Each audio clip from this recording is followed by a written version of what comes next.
దాదాపు 2 దశాబ్దాలుగా భారత్లో ఆర్థిక అసమానతలు గణనీయంగా పెరిగాయి. 2022-23 గణాంకాల ప్రకారం మొత్తం ఆదాయాల్లో 22.6% వాటా, అలాగే సంపదలో 40.1% వాటా కేవలం 1% ప్రజల వద్దే ఉంటోంది.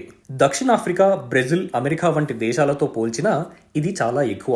2022-23 మధ్య కాలంలో భారత్లో ఆదాయ, సంపద అసమానతలు పెరిగిన బిలియనీర్ల రాజ్యం పేరిట రూపొందించిన నివేదికలో ఈ అంశాలు వెలువడ్డాయి.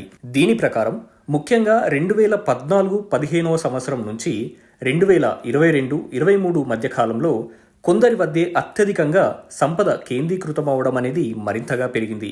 పారిస్ స్కూల్ ఆఫ్ ఎకనామిక్స్కి చెందిన థామస్ పిట్, హార్వర్డ్ కెనడీ స్కూల్కి చెందిన లూకాస్ ఛానల్స్, న్యూయార్క్ వర్సిటీకి చెందిన నితిన్ కుమార్ భారతి ఈ నివేదికను రూపొందించారు. వీరు ముగ్గురు వరల్డ్ ఇన్ఈక్వాలిటీ ల్యాబ్ తరపున దీనిని తయారు చేశారు. నికర సంపద దృష్టికోణం నుంచి చూస్తే భారత ఆదాయపు పన్ను వ్యవస్థ తిరోగమి విధానంగా అనిపించవచ్చని ఈ నివేదిక పేర్కొంది. ఈ నేపథ్యంలో ఆదాయం, సంపదను పరిగణలోకి తీసుకునేలా పన్ను విధానాన్ని పునర్వ్యవస్థీకరించడం, ఆరోగ్యం, విద్య, పౌష్టికాహారంపై ప్రభుత్వం మరింతగా పెట్టుబడులు పెట్టడం ద్వారా కేవలం సంపన్న వర్గాలే కాకుండా సగటు భారతీయుడు కూడా గ్లోబలైజేషన్ ప్రయోజనాలను పొందేలా చూడాల్సిన అవసరం ఉందని ఈ నివేదిక తెలిపింది.